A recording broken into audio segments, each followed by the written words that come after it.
Viewers, welcome to my channel Avani's world. Shri Parabhava నామ సంవత్సరం, ఉత్తరాయణం, వసంత ఋతువు, వైశాఖ మాసం, కృష్ణపక్షం, పాడ్యమి. ఈరోజు విశాఖ నక్షత్రం, శనివారం గురు నక్షత్రంతో వచ్చింది. సంధియోగం ఉంది. ఈరోజు హరిహరుల నామాన్ని జపించాలి. శివాయ విష్ణు రూపాయ విష్ణవే శివాయ నమః అనే నామం తెలుసు కదండి మనకి. అనే శ్లోకం, శివుడు విష్ణువు వేరువేరు కాదు, విష్ణువు శివుడు ఇద్దరు ఒకటే. ఆ నామాన్ని వివరించేదే ఈ నామము. ఓం హరిహరాయ నమః, ఓం హరిహరాయ నమః. ఈ నామాన్ని జపించడం వలన హరిహరుల యొక్క ఆశీస్సులు, అనుగ్రహం మనపై ఉంటుంది. ఇక ఈరోజు మంచి పాట. చాలామంది ఈరోజు చేసే పనిని రేపటికి, రేపు చేసే పనిని ఎల్లుండికి ఇలా వాయిదా వేస్తూ ఉంటారు. గుర్తుంచుకోండి, ఎప్పటి పనిని అప్పుడే చేయాలి. ఎప్పుడైతే పనులను వాయిదా వేస్తూ ఉంటారో వారు ఎప్పటికీ విజయాన్ని పొందలేరు. అదేవిధంగా మన జీవితంలో ఎప్పుడూ ఇతరులను కష్టపెట్టొద్దు, మోసం చేయొద్దు. నలుగురికి ఉపయోగపడేలా ఉండాలి, నలుగురికి కృతజ్ఞతగా ఉండాలి. ఎందుకంటే జీవితంలో ఎప్పుడు ఏం జరుగుతుందో తెలీదు. ఎవరు ఏ క్షణాన అంతమవుతారో కూడా తెలియదు. అయినన్ని రోజులు, ఉన్నన్ని రోజులు ఈ భూమి మీద ధర్మంగా, న్యాయంగా బ్రతకాలి.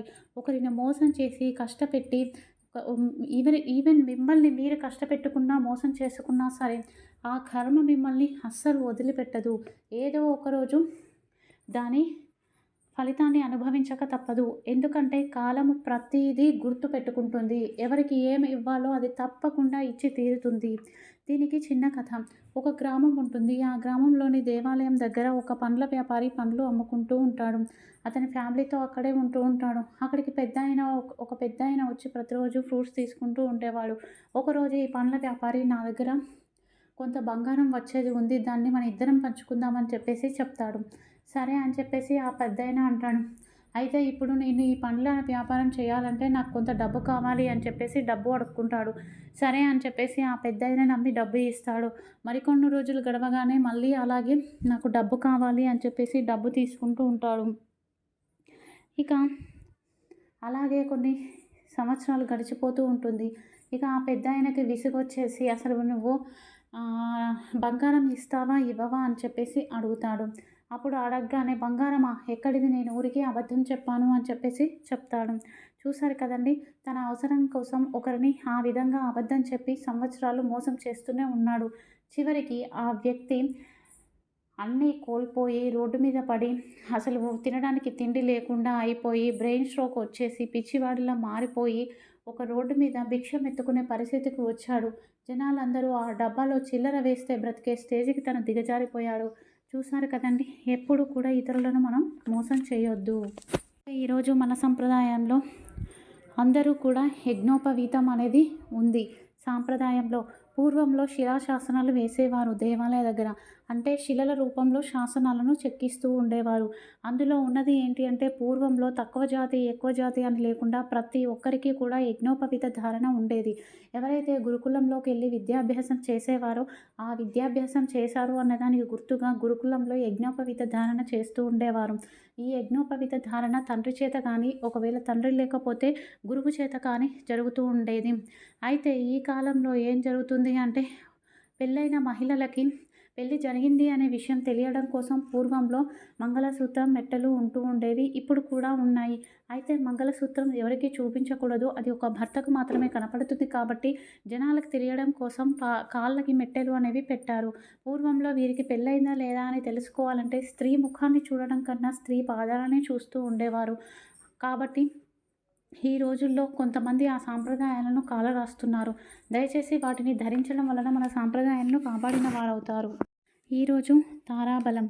ఈరోజు నిత్య నక్షత్రం విశాఖ నక్షత్రం, అశ్విని మఖ మూల నక్షత్రం వారికి నైదన తార, భరణి పుబ్బ పూర్వాషాఢ వారికి సాధక తార, కృతిక ఉత్తరాషాఢ నక్షత్రం వారికి ప్రత్యక్ తార, రోహిణి హస్త శ్రవణ నక్షత్రం వారికి క్షేమతార, మృగశిర చిత్త ధనిష్ట నక్షత్రం వారికి విపత్తార, ఆరుద్ర స్వాతి శతభిష నక్షత్రం వారికి సంపద తార, పునర్వసు విశాఖ పూర్వభాద్ర నక్షత్రం వారికి జన్మతార, పుష్య అనురాధ ఉత్తరాభాద్ర నక్షత్రం వారికి పరమమిత్రతార, ఆశ్లేష జ్యేష్ఠ రేవతి నక్షత్రం వారికి మిత్రతార. ఈరోజు వాస్తు పరిష్కారంలో భాగంగా ఇల్లు కన్స్ట్రక్షన్ చేసేటప్పుడు ఇంట్లో బ్రహ్మస్థానం ఏదైతే ఉందో అది వీలైనంత వరకు ఖాళీగా ఉండాలి. లేదా అక్కడ ఎలాంటి గోడ కానీ, టాయిలెట్స్ కానీ, పిల్లర్ కానీ లేకుండా చూసుకోవాలి. పూర్వం రోజుల్లో బ్రహ్మస్థానాన్ని ఖాళీగా వదిలేసేవారు. పైనుంచి వెలుతురు బ్రహ్మస్థానం ఇంటి లోపలికి పడే విధంగా మధ్యలో ఖాళీ ఉంచి చుట్టూ ఇల్లు కడుతూ ఉండేవారు. కానీ ఈ రోజుల్లో అది కుదరడం లేదు కాబట్టి అక్కడ పిల్లర్స్ వెయిట్ రాకుండా గమనించుకోండి. ఒకవేళ ఆ విధంగా వచ్చినట్లయితే ఆ ఇంట్లో అవమానాలు, అపవాదులు అనేవి జరుగుతాయి. ఇక రేపు ఉదయం పాటించవలసిన పూజ. రేపు దుర్గాదేవికి కుంకుమార్చన చేసి ఒక పళ్ళెంలో ఎర్రనీళ్లు తయారు చేసి అందులో 2 మట్టి ప్రమిదలు పెట్టి దీపాన్ని వెలిగించి వాటితో ఇంటి సింహద్వారానికి దృష్టి తీయండి. తదుపరి ఆ నీటిని తులసి చెట్టుకు పోసి ఆ ప్రమిదలను కూడా తులసి చెట్టు దగ్గర పెట్టండి. ఇలా చేయడం వలన ఇంట్లో దైవిక శక్తి అనేది పెరుగుతుంది. అలాగే ఏవైనా దోషాలు కానీ శాపాలు కానీ ఉంటే వాటి నుంచి విముక్తి అనేది దొరుకుతుంది. ఈరోజు సాయంత్రం వివాహ ప్రాప్తి కోసం, వైవాహ జీవితంలో ఉన్న ఒడిదుడుకులను ఎదుర్కోవడం కోసం ఈరోజు సాయంత్రం రామాలయంలో నువ్వుల నూనెతో దీపారాధన చేసి 5 ప్రదక్షిణలు వేసి పూజించండి. ఈ విధంగా చేయడం వలన వివాహం కాని వారికి వివాహ యోగం, వివాహంలో ఏదైనా ఇబ్బందులు ఉంటే వాటి నుంచి పరిష్కార మార్గం దొరుకుతుంది. ఇది ఈరోజు video. Thank you for watching.